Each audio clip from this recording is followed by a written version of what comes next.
The morning sun cast long shadows across the courtyard of Windsor Castle as 10-year-old Prince George walked alongside his protection officer, James Mitchell. The young prince had always been fascinated by the changing of the guard ceremony, but today something felt different. His usual enthusiasm seemed subdued, and James noticed the boys' thoughtful silence as they made their way toward the main entrance. Prince George had been staying at Windsor for the weekend while his parents attended a state dinner. He loved these quiet moments at the castle, away from the bustling energy of his London home. The ancient walls held so many stories, and he often wondered about all the people who had walked these same paths before him. As they approached the ceremonial area, George's attention was drawn to a commotion near the guard post. A small crowd had gathered, and he could hear raised voices. His curiosity piqued. He tugged gently on James's sleeve and pointed toward the disturbance. "What's happening over there?" George asked, his young voice carrying genuine concern. James squinted toward the crowd. "It looks like there might be some sort of disagreement, Your Highness. Perhaps we should take a different route." But George was already moving toward the scene, his innate sense of justice drawing him forward. As they got closer, the situation became clearer. An elderly man in a worn military uniform stood facing two guards who were blocking his path. The man clutched a faded photograph and a small wreath of poppies. "Please, I just want to pay my respects," the elderly gentleman was saying, his voice trembling with emotion. "I served with the Welsh Guards for 30 years. My son died in Afghanistan, and today marks 5 years since we lost him." The guards, following protocol, remained firm but polite. "I'm sorry, sir, but without proper authorization, we cannot allow civilian access to the memorial area during the changing of the guard ceremony. Security regulations are very strict." George felt his heart sink as he watched the old soldier's face crumple with disappointment. The man's shoulders sagged, and he looked down at the photograph in his hands. Even from a distance, George could see it was a picture of a young man in military dress. "I understand," the elderly man said quietly. "I just thought, well, I hope that maybe today would be different. My wife passed last month, and I promised her I would visit Tommy's memorial on this anniversary." James placed a protective hand on George's shoulder, sensing the boy's growing agitation. "Your Highness, we really should continue with our planned route." But George couldn't move. Something about the old soldier reminded him of his great-grandfather, Prince Philip, who had passed away when George was younger. He remembered the stories his father had told him about the importance of honoring those who served their country, especially those who made the ultimate sacrifice. The crowd began to disperse as people realized there was no dramatic resolution to be witnessed. But George remained rooted to the spot, watching as the elderly man slowly turned away, his shoulders heavy with grief and disappointment. "James," George said softly. "What's the man's name?" James spoke quietly to one of the nearby staff members and returned to George's side. "His name is William Hartley. He's a veteran of the Welsh Guards, and according to the officer I spoke with, he's been trying to visit the memorial for his son every year on this date." George's mind raced. He thought about all the times his grandmother, Queen Elizabeth, had spoken about the importance of service and sacrifice. She had always taught him that being royal wasn't about privilege, but about responsibility to others, especially those who needed help or comfort. "The guards are just doing their job, aren't they?" George asked, already knowing the answer. "Yes, Your Highness. Security protocols exist for everyone's safety, including yours." George nodded thoughtfully, but his eyes remained fixed on William Hartley, who was now sitting on a nearby bench, staring at his son's photograph. The old man's pain was evident, and George felt an overwhelming urge to do something, anything to help. As the minutes passed, George noticed other details about Mr. Hartley. His military medals were polished to perfection, despite the worn condition of his jacket. His shoes, though old, were carefully shined. This was clearly a man who took great pride in his service and appearance, even in his grief. The changing of the guard ceremony was about to begin, and tourists were gathering in their designated viewing areas. The pomp and pageantry that usually thrilled George now seemed somehow hollow, knowing that a grieving father sat just yards away, unable to honor his fallen son. "James," George said suddenly, his voice carrying a new determination.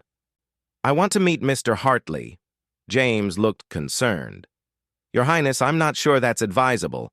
We don't know anything about this gentleman, and your safety is my primary concern." "But we do know something about him," George replied with wisdom beyond his years. "We know he's a father who lost his son. We know he served our country. We know he's in pain. Isn't that enough?" James found himself at a loss for words. The young prince's compassion was evident, but his duty was clear.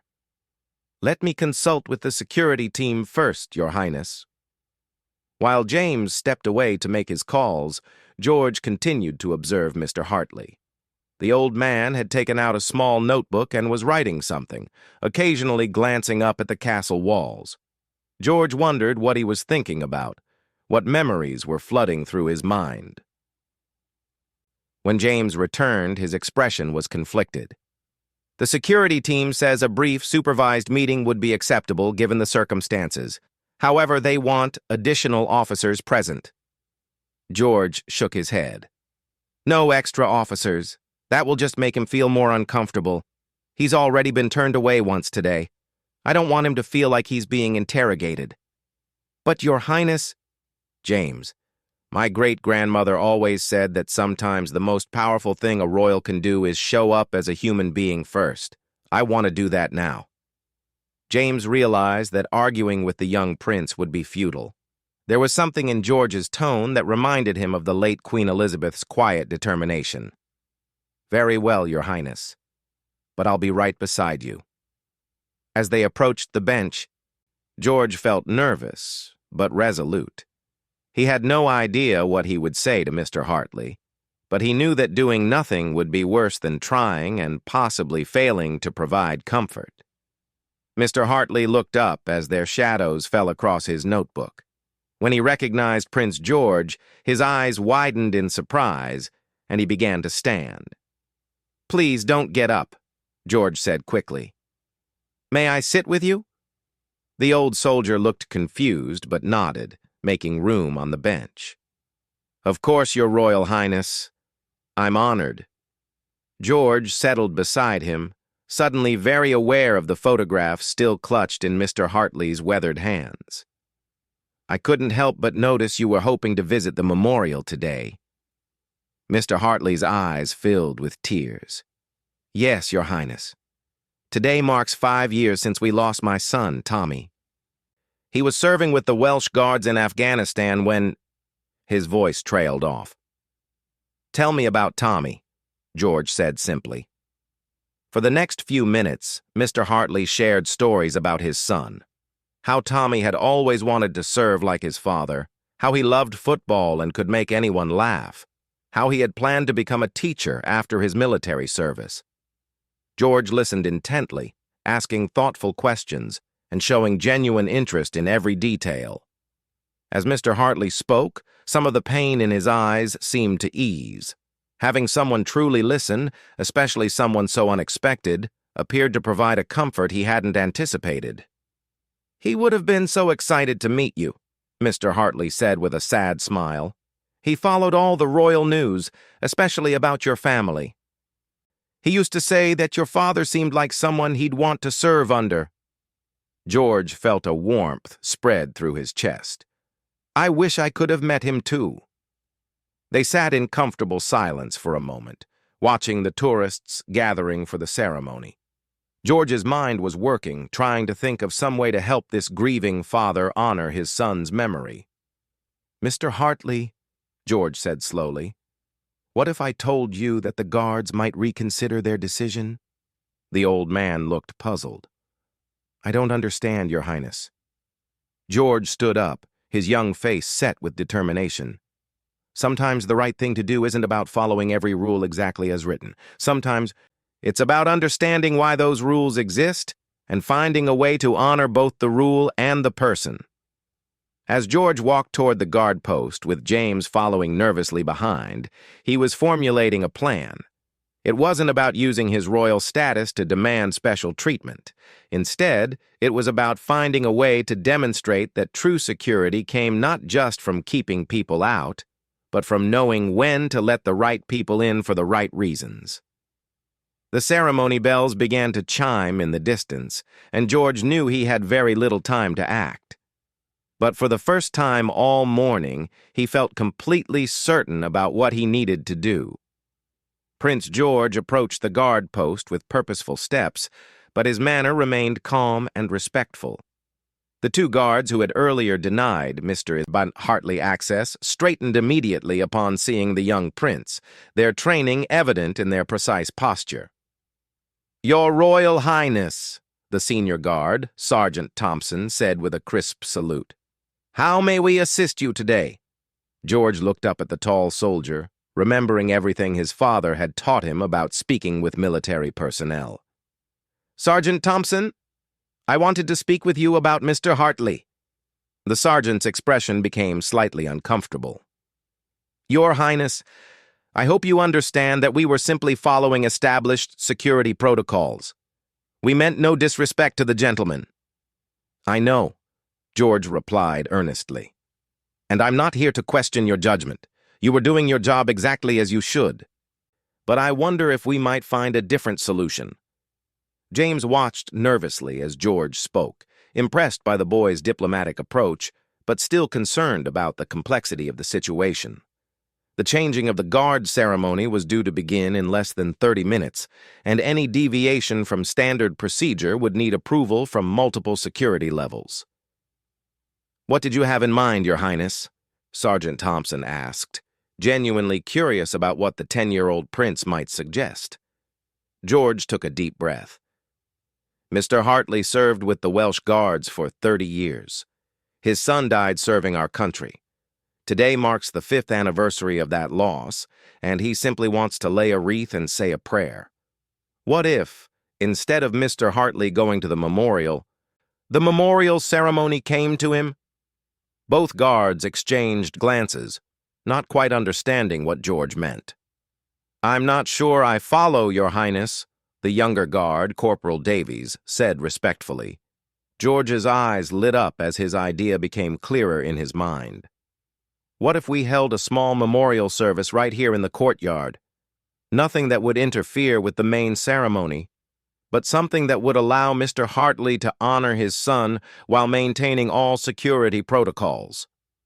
Sergeant Thompson looked thoughtful. "Your Highness, that's a very kind suggestion, but organizing any sort of ceremony would require approvals that we simply don't have time to obtain." "But what if it wasn't an official ceremony?" George pressed. "What if it was just a moment of respect between fellow service members? You're both military, aren't you?" "Yes, Your Highness. I served in Iraq and Corporal Davies served in Afghanistan." George felt his excitement growing. "Then you understand what it means to lose brothers in service. Mr. Hartley isn't asking for anything grand. He just wants to be acknowledged, to have his son remembered." James stepped forward, sensing where George's thoughts were leading. "Your Highness, perhaps we should discuss this with—" "No," George said gently but firmly. "Sometimes the best solutions are the simple ones. Sergeant Thompson, would you and Corporal Davies be willing to accept Mr. Hartley's wreath and observe a moment of silence with him? Not as guards following protocol, but as soldiers honoring a fallen comrade." The question hung in the air as both guards considered the request. George could see the conflict in their faces, the desire to help a grieving father warring with their duty to maintain security and follow procedures. Sergeant Thompson looked down at George with newfound respect. "Your Highness, that's actually quite thoughtful. But I'm not sure we have the authority to make such a decision." "You have the authority to be human beings," George replied simply. The rules are there to protect people, not to cause them pain. And sometimes showing compassion is the best way to honor what we're trying to protect. Corporal Davies, who had been quiet during the exchange, suddenly spoke up. "Sergeant, I knew Tommy Hartley. We served together for 6 months before he was killed. He was a good soldier and a good man." This revelation changed everything. Sergeant Thompson's expression softened as he realized they weren't just dealing with an unknown civilian, but with the father of someone they had served alongside. "Why didn't you say anything earlier?" Sergeant Thompson asked. "I wasn't on duty when Mr. Hartley first approached. I only just arrived for the ceremony. I recognized him from the photos Tommy used to show us." Corporal Davies looked toward the bench where Mr. Hartley was sitting. "Tommy talked about his father all the time. He was so proud of his dad's service record." George sensed the shift in the atmosphere. "So you see, this isn't about breaking rules. This is about honoring them in the way they were meant to be honored." Sergeant Thompson was quiet for a long moment, clearly weighing his options. George waited patiently, understanding that rushing the decision would only make things worse. He had learned from watching his parents that sometimes the most powerful thing you could do was give people space to make the right choice themselves. Finally, the sergeant nodded slowly. "Your Highness, I think we can arrange something appropriate, not a formal ceremony, but a moment of respect between service members. Would that be acceptable?" George's face broke into a huge smile. "That would be perfect. But there's one more thing." "What's that, Your Highness?" "I'd like to participate too. Not as a prince, but as someone who respects what Tommy Hartley died for." James looked alarmed. "Your Highness, I'm not sure that's advisable from a security standpoint." "James, we're in the middle of Windsor Castle, surrounded by guards with you right beside me. I think I'll be safe." George's tone was gentle but determined. "Besides, my great-grandmother always said that the royal family's job was to serve the people, especially in their moments of need." Sergeant Thompson found himself in an unprecedented situation. In all his years of service, he had never been asked to make a decision quite like this. But looking at the earnest young prince and thinking about Tommy Hartley's sacrifice, he realized that sometimes duty meant more than just following written procedures. "Very well, Your Highness. Let's go speak with Mr. Hartley." As they walked back toward the bench, George felt nervous but excited. He wasn't sure exactly how this would unfold, but he knew it was the right thing to do. Mr. Hartley was still sitting quietly, occasionally glancing at his son's photograph. When he saw the group approaching, Mr. Hartley started to stand again, but George motioned for him to remain seated. "Mr. Hartley," George began, "I'd like you to meet Sergeant Thompson and Corporal Davies. Corporal Davies served with your son." Mr. Hartley's eyes widened as he looked at the young corporal. "You knew my Tommy?" "Yes, sir. He was one of the finest soldiers I ever served with, always talking about his dad and how proud he was to follow in your footsteps." Tears began to flow freely down Mr. Hartley's cheeks. "He never told me he talked about me to his mates." "He talked about you all the time, sir. About your service record. About the stories you told him. About how you taught him to be brave but not reckless." George watched the exchange with deep satisfaction. This was exactly what Mr. Hartley had needed. Not just access to a memorial, but connection with people who had known and respected his son. "Mr. Hartley," Sergeant Thompson said formally, "we would be honored to accept your wreath and observe a moment of silence for your son. He served with distinction, and his sacrifice deserves to be acknowledged." Mr. Hartley looked around at the group in amazement. I don't know what to say." "You don't have to say anything," George replied softly. "Just tell us about the wreath, and we'll make sure Tommy is remembered properly." With shaking hands, Mr. Hartley lifted the small wreath of poppies. "I made this myself, using flowers from our garden. My wife and I planted them the year Tommy was born. She helped me make a wreath every year on this day, but this is the first one I've made alone." The simple statement carried such weight of grief and love that even James found himself moved. George stepped closer to Mr. Hartley. "Would you like to tell us what you usually say when you visit Tommy's memorial?" Mr. Hartley nodded, his voice thick with emotion. "I tell him I'm proud of him. I tell him his mother sends her love. And I tell him that his sacrifice wasn't forgotten." Sergeant Thompson stepped forward and took the wreath with ceremonial precision. "Then we'll make sure he hears all of that today." As the small group prepared for their impromptu memorial service, George noticed that other people in the courtyard had begun to take notice.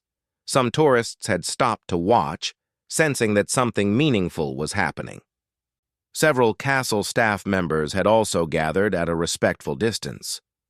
George realized that what had started as a simple act of kindness was becoming something larger. But rather than feeling nervous about the attention, he felt proud. This was what being royal should mean, using his position not for personal benefit, but to help others and bring people together. The ceremony bells chimed again, indicating that the official changing of the guard would begin soon. But for the next few minutes, in a quiet corner of Windsor Castle's courtyard, a different kind of ceremony was about to take place. One born not of protocol and tradition, but of compassion and human connection. The small gathering formed a natural circle around the bench where Mr. Hartley sat. Sergeant Thompson held the poppy wreath with the same reverence he would show during any official ceremony. Corporal Davies stood at attention, his young face serious and respectful. James positioned himself nearby, no longer concerned about protocol, but genuinely moved by what was unfolding. Prince George stood beside Mr. Hartley, his hand resting gently on the old soldier's shoulder. At 10 years old, he understood that this moment was about more than just helping one grieving father. It was about demonstrating the values his family had always stood for. "Mr. Hartley," George said softly, "would you like to begin?" The elderly veteran stood slowly, his bearing transforming as decades of military training took over. Despite his age and grief, he straightened his shoulders and lifted his chin. When he spoke, his voice carried the strength of a man who had served his country with pride. "My son, Thomas William Hartley, died serving with the Welsh Guards in Afghanistan 5 years ago today. He was 24 years old, and he believed in something bigger than himself." Mr. Hartley paused, gathering strength. "Tommy, your father is here, son. Your mates are here too. We remember you, we honor you, and we will never forget the sacrifice you made for all of us." Sergeant Thompson stepped forward and placed the wreath at the base of the nearby flagpole. Lance Corporal Thomas Hartley served with courage and distinction. His service and sacrifice are remembered and honored. Corporal Davies added, "Tommy was the kind of soldier who always looked out for others. He made us laugh when things were tough. And he never hesitated to volunteer for difficult missions. He died protecting his unit and the Afghan civilians they were helping to evacuate." As the young corporal spoke, George noticed that more people had quietly gathered around them. Castle staff, off-duty guards, and even some tourists had formed an outer circle, all standing in respectful silence. What had begun as a small gesture had naturally grown into something larger. George stepped forward, his voice clear and strong despite his youth. "I never met Tommy Hartley, but I've learned something important about him today. He represented the best of what it means to serve others. His father's love and pride show us who Tommy really was. Not just a soldier, but a son, a friend, and a protector." The young prince paused, looking around at the faces surrounding them. Sometimes we think that the most important ceremonies are the big ones, with crowds and cameras and speeches. But I think the most important ceremonies are the ones that come from the heart, like this one. When people gather to remember someone who gave everything for others, That's when we truly honor their memory. Mr. Hartley reached into his jacket and pulled out a folded letter. I wrote this to Tommy last night. I've been writing him letters since he died, but I never had a proper place to read them. His voice shook slightly. Would it be appropriate to read it now? Of course, Sergeant Thompson replied immediately. Mr. Hartley unfolded the letter with careful hands.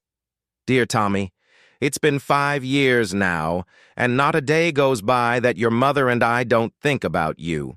We lost her last month, son, and I know she's with you now, but before she passed, she made me promise to keep visiting you, to keep telling your story. He paused, taking a shaky breath before continuing. I want you to know that people still remember you. Your old unit still talks about you. The family you helped evacuate in Afghanistan sent a letter last year. Their little girl is now old enough for school, and they named her classroom after you. George felt tears welling up in his eyes as he listened to the letter. Around the circle, he could see that others were equally moved. Even the tourists who didn't speak English seemed to understand the profound nature of what they were witnessing. Tommy, I also want you to know that I met someone very special today. Prince George took time out of his morning to sit with your old dad and listen to stories about you. He helped arrange this moment so we could honor you properly. I think you would have liked him, son. He has the same kind heart that made you want to help others.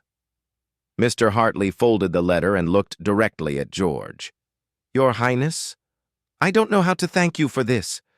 5 years I've been trying to find a way to properly honor my son here at Windsor, and you've given me something more beautiful than anything I could have imagined. George felt the weight of the moment, understanding that his actions had created ripples far beyond what he had originally intended. But more than that, he felt the deep satisfaction that came from knowing he had acted according to the values his family had taught him. Mr. Hartley, you don't need to thank me. Your son's service, your love for him, and your dedication to his memory. That's what made this possible. I just helped people see what was already there. Sergeant Thompson called the group to attention. Ladies and gentlemen, if you would join us in a moment of silence for Lance Corporal Thomas Hartley and all those who have made the ultimate sacrifice in service to their country. The entire courtyard fell silent. For 2 full minutes, the only sounds were the distant bells of Windsor Castle and the gentle rustling of leaves in the afternoon breeze.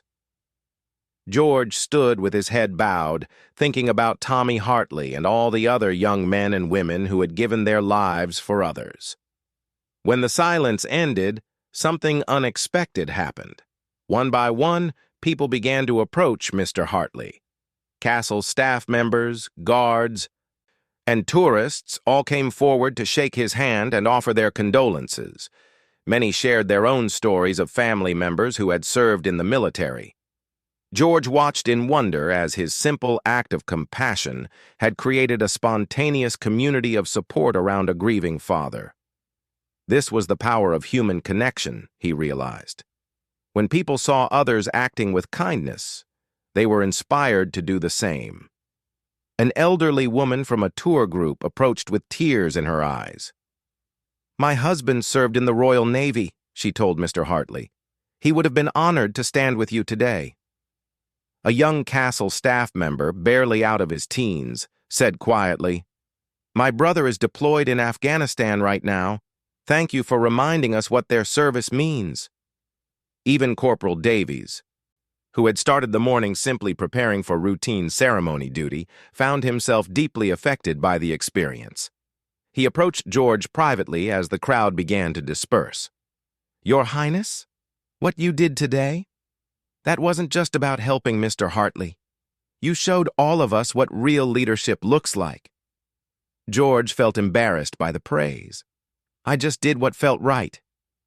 That's exactly my point, sir. You saw someone in need, and instead of walking past or making excuses, you found a way to help. That's what makes a good leader, and a good person. As the formal changing of the guard ceremony began in the distance, George realized that he had witnessed something far more meaningful than any official pageantry. The spontaneous memorial for Tommy Hartley had demonstrated the true spirit behind all the formal ceremonies, the recognition that some sacrifices deserve to be remembered and honored. Mr. Hartley approached George one final time before leaving. He had carefully retrieved his wreath and was preparing to head home, but his demeanor was completely transformed. The dejection and sadness that had marked his arrival had been replaced by a peaceful gratitude. "Your Highness, I came here today feeling forgotten and shut out. I'm leaving with my heart full, knowing that my son's memory was honored by good people who cared enough to listen." He paused, his voice thick with emotion. "Tommy would have been so proud to know that his story mattered to you." George shook the old soldier's hand formally, then surprised him by giving him a gentle hug. "Mr. Hartley, your son's story will always matter, and so will yours. Thank you for sharing them with us." As Mr. Hartley walked away, James fell into step beside Prince George. They walked in comfortable silence for several minutes, both processing what they had experienced. "James," George finally said, "do you think I did the right thing?" James looked down at the young prince, seeing not just a child, but a future king who understood the weight of responsibility and the power of compassion. "Your Highness, I think you did something extraordinary. You saw beyond rules and protocols to the human being who needed help. That's not something that can be taught. It's something that comes from character." George nodded thoughtfully. "My great-grandmother always said that being royal meant being a servant first. I think I understand what she meant now." As they walked back through the ancient corridors of Windsor Castle, George reflected on the morning's events. He had started the day planning to watch a ceremony. Instead, he had helped create one. More importantly, he had learned that the most meaningful moments often came not from following scripts, but from responding to the needs of the moment with an open heart. The story of Prince George's gentle but powerful move would spread far beyond Windsor Castle. Staff members would tell their families, tourists would share their photos and stories on social media, and Mr. Hartley would treasure the memory for the rest of his life. But for George himself, the most important outcome was the quiet knowledge that when faced with a choice between following rules blindly and acting with compassion, he had chosen compassion, and in doing so had honored both the rules and the people they were meant to protect. Years later, when George would face much larger and more complex challenges as a member of the royal family, he would remember this day at Windsor Castle. He would remember that sometimes the most powerful thing a leader can do is simply see another person's pain and respond with kindness. And he would remember that true authority comes not from demanding respect, but from earning it through service to others.